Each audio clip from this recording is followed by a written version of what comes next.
Hoje vou analisar um detalhe de um contrato que tomou conta do noticiário nos últimos dias e que considero que não ganhou a atenção que merece.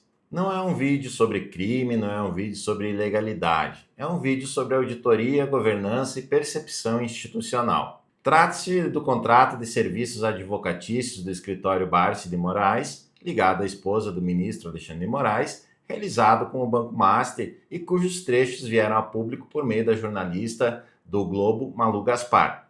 Meu nome é Emerson Zanin e este é o canal Auditando, onde as análises estão amparadas em minha experiência de mais de 30 anos no segmento financeiro, sendo que desses 20 anos em auditoria. Inicialmente faço a ressalva de que esta análise parte do pressuposto de que o contrato entre o escritório Barsi de Moraes e o Banco Master efetivamente exista, ou existiu, já que o banco foi liquidado. Como nem o ministro nem a sua esposa vieram ao público negar a existência do contrato, toda a mídia está considerando que ele foi de fato celebrado. Vou analisar a cláusula relativa aos honorários previstos no contrato, que chamou a atenção tanto pelo valor elevadíssimo quanto pelo escopo genérico dos serviços que o escritório Barsi de Moraes prestaria ao banco. Vou colocar na tela. Aqui temos a cláusula 10 do contrato divulgado pela jornalista Malu Gaspar, onde está previsto que, para o cumprimento do objeto do presente contrato, cujo prazo de vigência será de 3 anos, são estipulados os honorários advocatícios devido ao escritório Barsi de Moraes Sociedade de Advogados da seguinte forma: o pagamento a título de prolabore de 36 parcelas mensais e sucessivas no valor de 3 milhões líquidos. Chama atenção para essa questão do líquidos. Cláusula 11. Os valores descritos na cláusula 10A são líquidos, sendo descontados os tributos incidentes em um total de 17,73%. Aí vem a descrição de todos os tributos incidentes, imposto de renda à pessoa jurídica, PIS, contribuição social sobre o lucro líquido, COFINS, já incide diretamente na nota fiscal. E o restante, de 11,58%, será recolhido pela contratada conforme determinado pela legislação. Desta forma, os valores mensais de prolabore mencionados no item A da cláusula 10ª, acima, terão valor bruto de R$ 3.646.529,77, a serem depositados pelo contratante até o 5º dia útil de cada mês. Perceberam que a definição do valor bruto do contrato de R$ 3.646.529 mensais partiu da definição do valor líquido de 3 milhões? Ou seja, temos um valor líquido total de 108 milhões durante 3 anos e um valor bruto de R$ 131.275.071 ao longo dos 3 anos de vigência do contrato. No mundo empresarial, denominamos essa técnica de definição de valor de gross up, em que o cálculo parte do resultado líquido pretendido pelo prestador e a partir dele se recompõe o valor bruto, considerando os tributos incidentes. Sei que vocês podem estar pensando: Zanin, mas toda empresa, na hora de definir o preço de venda de um produto, embute o preço dos impostos no seu custo. Então, qual é o problema? É aqui que farei algumas ponderações. Não tem nada de legal, mas vocês já se depararam com esse tipo de contrato? Se fosse comum, todos os contratos seriam assim, e na prática não são. O normal é os contratos definirem o valor bruto e não especificar detalhadamente o valor dos tributos incidentes. Ou seja, o prestador do serviço deve apresentar o seu preço final, já prevendo os encargos tributários que terá que recolher. Do jeito que foi realizado, não transparece o seguinte: eu quero 3 milhões limpos todo mês na minha mão, e vocês se encarregam de calcular aí quanto será o valor bruto. Pelo menos é essa a impressão que eu tive. Além disso, quando é apresentado um valor redondo de 3 milhões, não soa que o cálculo foi definido muito mais a partir de uma percepção de valor da marca do escritório do que propriamente de uma estimativa de quantas horas de advocacia seriam despendidas para prestar o serviço que estava sendo contratado?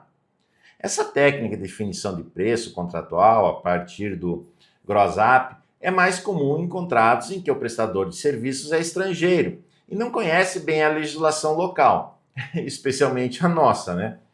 Nesses casos, o prestador define quanto quer receber líquido e o contratante brasileiro se responsabiliza por pagar também os valores dos tributos. Portanto, essa prática de gross up não decorre de privilégio, mas de assimetria regulatória e operacional. Então, em contratos internacionais, O gross up costuma ser utilizado por quê? O prestador não domina a legislação tributária brasileira, reconhecidamente complexa.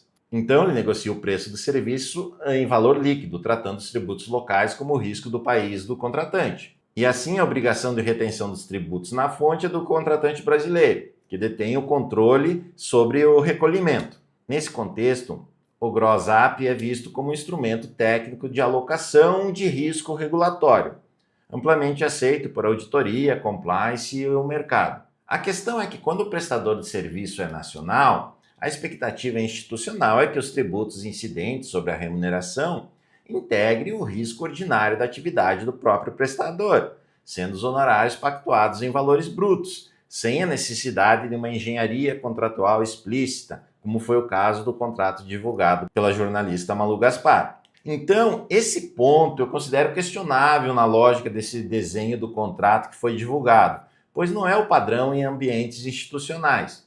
No caso do contrato entre o Banco Master e o escritório Barsi de Moraes, mesmo com os tributos tendo sido calculados a partir do valor bruto, o contrato deixa claro que o valor líquido funcionou como referência econômica central. A cláusula é organizada para chegar a esse resultado, com a discriminação detalhada dos tributos do escritório e a transferência integral do ônus ao contratante, no caso o Banco Master.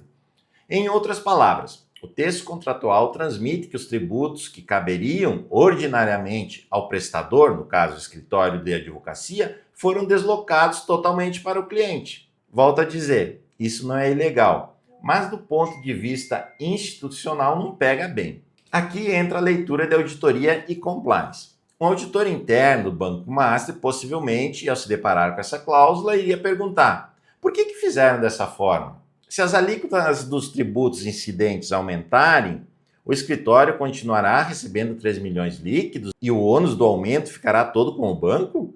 Quando um contrato é redigido dessa maneira, é natural que a percepção de quem o analisa tende a ser: este contrato foi desenhado para afastar completamente do escritório de advocacia qualquer ônus tributário relacionado aos honorários. Você não pensaria assim? Não se trata de dizer que o escritório não gosta de pagar imposto. Trata-se de reconhecer que a forma como o texto foi escrito permite essa leitura. Outra leitura possível é de que, caso o contrato viesse a público, como de fato veio, a percepção seria de que o escritório Barsi de Moraes estaria recebendo apenas 3 milhões por mês, e não 3 milhões 646 mil. O fato é que se essa foi a intenção, não adiantou, pois a mídia arredondou o valor para 3 milhões e 600, que por sinal é 3 milhões 646 mil por mês. Enfim, em governança, o que o contrato comunica é tão relevante quanto o que ele juridicamente permite. Para quem julga tributos, contratos e a atuação do Estado, um texto que aparenta transferir integralmente ao tomador de serviço o custo tributário próprio do prestador não é confortável. A crítica aqui não é jurídica, ela é institucional. Quando isso ocorre, surge a percepção de que o prestador não aceita absorver nem mesmo o risco tributário normal da própria atividade. Quando protege quem domina a lei, ele deixa de ser técnico e passa a ser institucionalmente sensível. O contrato é defensável, mas a redação adotada emite um sinal ruim quando analisada fora do ambiente jurídico. No entorno do poder público não basta ser legal, é preciso também parecer correto. Então gostaria de ouvir a opinião de você sobre essa forma de estabelecer contratualmente o valor do serviço de advocacia. Comente aqui no campo comentários se gostaram dessa análise. Peço curtir o vídeo, se inscrever no canal. Fiquem bem e até a próxima.